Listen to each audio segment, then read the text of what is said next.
Stock Talk. This is your host, Scott. Going to jump on here this evening just to kind of bring you up to date on where we're at as far as our stocks go. We've had a rough go at it here lately because of the NVAX stock, and we're going to talk about that as we look at the portfolio. But it's been a rough go, and we need to dive into that, and we'll do that now. But not a whole lot of good news, but and really quite a disappointment. So we'll talk about that. So let's go ahead and take a look at our portfolio for this week. All right, so you can see here our portfolio. You'll see a couple of new ones right off the bat that I added last week, and some of the accounts that I have. GBTC is a Bitcoin ETF, more or less, and then you got the ETH. That they're both ETFs for one for Bitcoin, one for Ethereum. And so I've had some pretty good run here lately with our Bitcoin, and so we wanted to put some of that into our portfolios, our IRAs that we have. And so that's what we did last week, and bought into some of this, and I actually sold a little bit of it as it ran up because we had a pretty good run on some of it. That was in a cash account, but in the IRAs we actually held on to a good bit of it, I believe. So we're going to keep that in our IRAs probably to some degree, but especially the GBTC because it's not running. ETH is probably the best. But let's just take a look at those real quick. You'll see here, we're going to look at a 5-day chart on them, just kind of give you an idea of what they've been doing for 5 days. It doesn't look like much here, but we bought in last Thursday, I think it was, sometime for this big run. So we did pretty good on some of that. On the Bitcoin, as far as cash count goes, we did not touch that stuff in the IRAs. And we only got it on one in the IRAs because we've got something called HUT already that takes care of the Bitcoin trade for us. But this is a new ETF, ETHE, Ethereum, and this was something we did really good on the cash count. I think we made about 16% or something like that. You can see here, had a pretty good week, and so you can see here down in this area here. I'm not sure where I bought it. I can't remember which day. I was out of town, so I was doing a lot of this on my phone, and but we got pretty good trade on that one. So we took the money, especially on the cash account, took it and ran. But Ethereum's a good one. You know, that's one of the stronger ones. Bitcoin and Ethereum's two most popular, as I would guess, as far as what people hold, and probably the safest two as well. So that's where we're at on those. We didn't just to bring you up to date on that. We got Moderna. We tracked that one just because of NVAX. You can see NVAX had a decent day Friday, but boy, did they get hit pretty hard this week, and we're going to talk about that. Let's pull up that chart. Let's see if we can see it with a 5-day. Yeah. So we were up here, and we were expecting some decent earnings, and you can see what happened, and you can tell by looking at the chart. Earnings did not go like we wanted it to go. So let's talk about that, and let me give you an idea of what I've done as far as my NVAX stock goes. We were holding a pretty good level on that stock, and so we've got really hit hard last week, and that's what happens to you sometimes on these biomeds when you're holding them and the earnings didn't go like they should. And thought we were pretty safe on that one as far as being close to earnings. Now, I thought there's always a possibility of missing earnings, but I had no idea that what was going to happen happened. And so what happened is they didn't get anywhere close to meeting any kind of earnings or revenue. It was a god-awful earnings call. It was just a pitiful performance as far as the company goes, as far as expectations go. And I'm sure there's reasons for it, but I really don't care about the reasons right now. But they not only did they not meet their guidance, their revenue guidance for the quarter, but they've reduced their guidance for the year from 4 to 5 billion to like 2.2 billion or something like that. So that is terrible. That is just plain terrible, and the guidance just looks terrible. Everything looked terrible. The call was terrible. I didn't listen to it, but I noticed on the message board. Of course, everybody's always down on Stan, but I'm gonna have to join the bandwagon on this one. You just cannot miss earnings as bad as you missed that one, and for the year especially. So really disappointing. So when I don't have faith in the stock anymore, it's time to get out, and that's what we did. We eased our way out of that one before it. I was really concerned it was going to get back down to the 32 level, 33 level, and so we started selling at 40. I actually got out at 40, 41, and actually sold some a little bit higher than that last week as well. So didn't take as big a hit as I thought I might have to. But what we will do, we will continue to trade that one, but we are not going to load up on it like we have been in the past because we've gotten burnt really bad this go round. So I just can't trust that management team right now. That's all there is to it. I just can't trust them. And when you can't trust the management team, it's hard. It's hard to hold a stock. Now the trade I can do. The trade I can do because it trades certain patterns. It seems like during the day you can kind of watch it. Looks like to me it's trading. Runs up a little bit in the morning, then it drops right back down, and then if you've got a green market, you've got a chance to buy that bottom if you can get somewhere on that bottom at that 8:30, 9 o'clock our time in Central Time, and so somewhere around there if you've got a green market. Now don't do anything if you don't have a green market because it's going to follow the market pretty much and probably worse than the market. So especially, and I'm looking at the NASDAQ primarily when I say market on this one. So I'm going to trade it probably, but that's going to be in and out hopefully. And if we get stuck in a trade, we'll hold that. That's the only reason we'll hold it. But we will not be building a bunch of level of stock on this one anymore. Not until we see something that gives us a reason to do that. Now, talking about the future, as far as the future on that one, it's got to be all about the boosters now, and I'm not encouraged by that as well because we saw some news on my last video. I talked about it, news about the booster, and they weren't even mentioned. Of course, they have not applied for the booster, and based on the earnings call, it doesn't sound like they're not in a big enough hurry to do that. It doesn't seem to me, and I just have lost every bit of confidence in the management team, and I've usually been pretty strong backing them because I know this is a lot of regulatory stuff, and I do think part of the problem is the FDA and how they've dragged their feet on this one. But the management team also could have been a lot quicker to me as far as doing some of the things, especially NanoFlu. That's why I was in this stock to start with, was NanoFlu, and that was the whole reason I was in it. But we still haven't even got approval on that yet, and so it's just very discouraging right now on that one. So it's going to be a trade only right now, and so really the best thing I've got going right now is some of the Bitcoin stuff.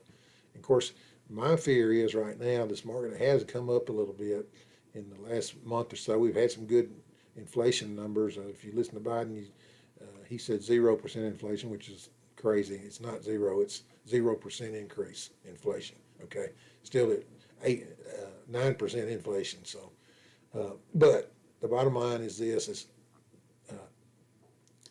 it may continue. This run up could continue if the inflation does start falling, and so we'll see if that's going to happen.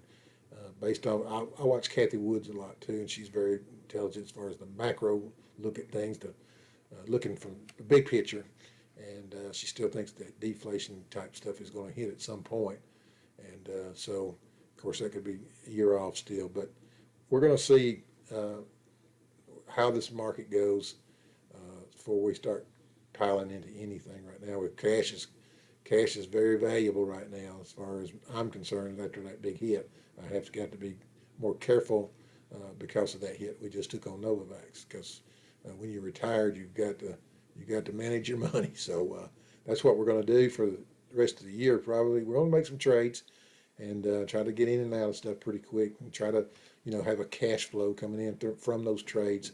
And so that's the game plan. So let's go back to our stocks. Again, last thing we'll talk about is just a terrible performance by Novavax. I'm not going to cut them any slack on that because you don't have this bad of earnings. It's just a terrible thing. So we're take our focus off of that one for a little while. All right, bear with me. All right, so we do have CLSD here. We had several of these other stocks had some decent times last week, I believe. Hut did really good, but let's look at this Clearside Medical. It was down for the week. That one is just waiting for some kind of news to get it moving again. It's one of those biomeds. It's he could move. We did have a crazy time with the NVTA. We'll talk about that. We still had some of that left, and I did get rid of it a little too soon. Bitcoin ran up to 25. I actually sold my actual Bitcoin today. It got up to 25. It's 25.1. So I sold it, and it fell back down to 24. It's say 24.3 here, and I think I bought back in at 24.3 something. I think it was 24.375. So I bought back in at just a little bit more than I sold, and then I'll turn around and use the rest of that proceeds to buy something called Solana. We don't have that in the stock yet. It's an actual coin.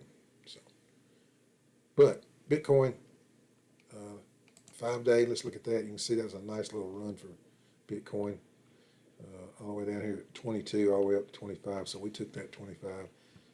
It has a tendency on the weekends to trade off a little bit after it runs a little bit. So that's what we took that trade. And we're actually holding some of that in the actual coin. So Hut. Now this one's been doing really good. We traded some of this last week. We've got some in the IRAs that we don't trade, but we bought some in the cash account and got in and out pretty good on this one. So let's take a look at that chart. You can see here it had a really good week. You can see from 235 low on Tuesday or somewhere around there, 232 all the way up to 352. That's a pretty good little jump. And volume was decent on it. They had earnings, and they had pretty good earnings. And so I was pleased with that. I was a little concerned because I had that stuff, and I've been through one bad earnings call.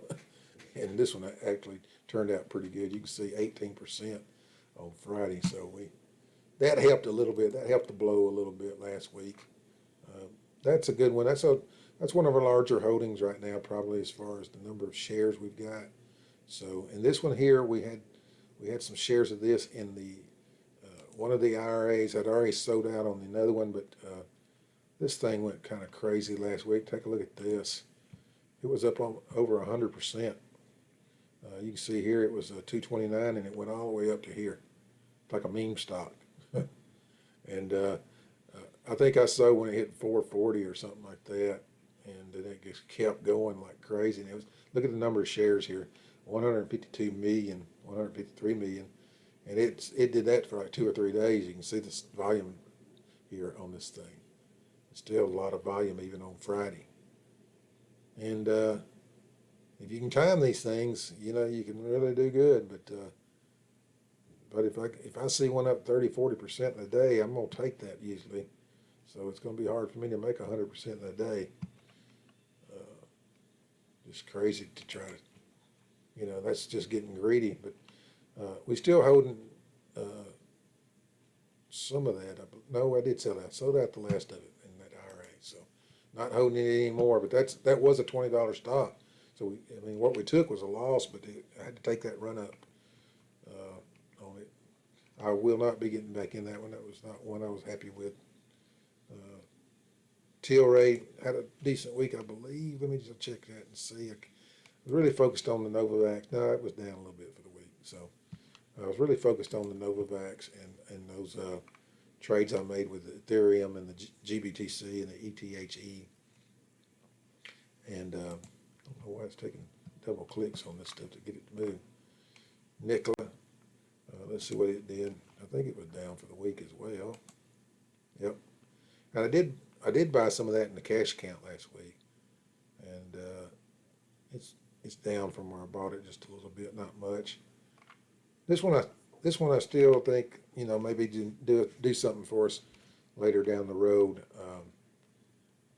It's definitely a play that hopefully they don't ever have to throw a bunch of shares out there to dilute us or anything like that. But that's the chance you take with startups like that. But they're heading the right direction. But a lot of times they'll offer more shares and it kind of dilutes your shares. But they did do a note the other day that did not impact the share count to where it would dilute it or anything like that. So.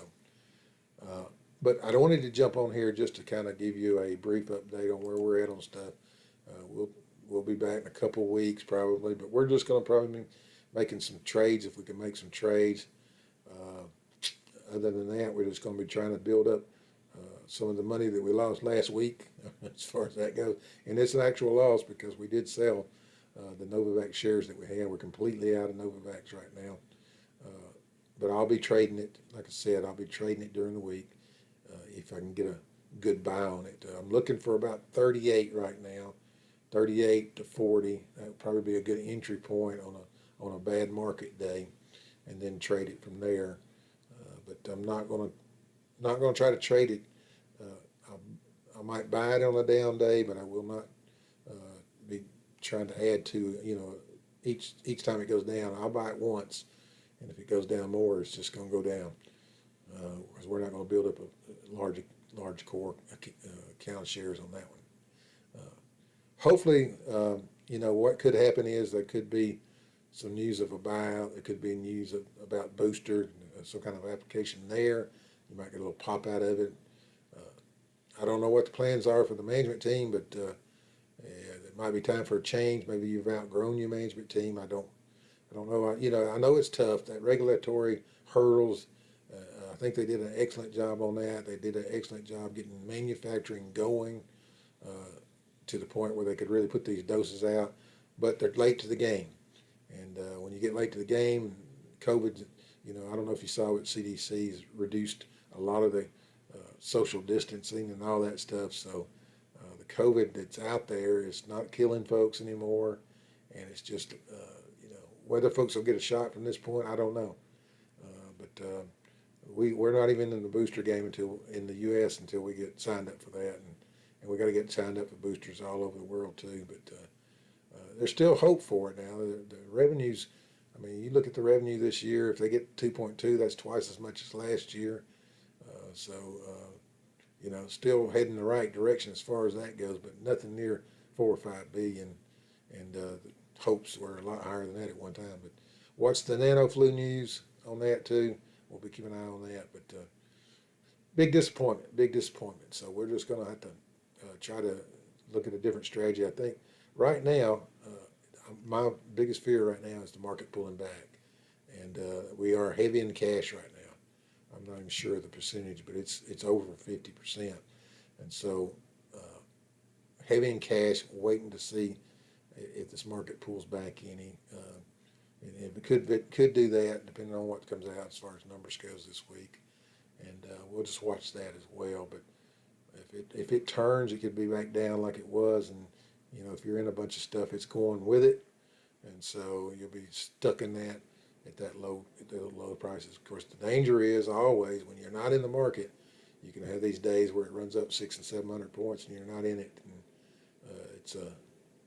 it's a miss. So, but we're halfway in there, thereabouts, close to it. But the cash count, I think we're actually all pretty much at cash, almost probably 80% of that in the cash count. So, but we're going to just keep trying to make money. That's all we can do. And it's when the market goes up, it's not hard to do. But when you're loaded up on something, they have a terrible earnings call. It's painful. And this is part of it. We've had some good years here lately. But this year is going to be a bad one. It's going to be a bad one unless something changes in the next 3 months. So, but hey, we're in it for the long haul. We'll talk to you later. I hope you have a great week of trading, and we'll be back on here in a couple of weeks. All right, thanks.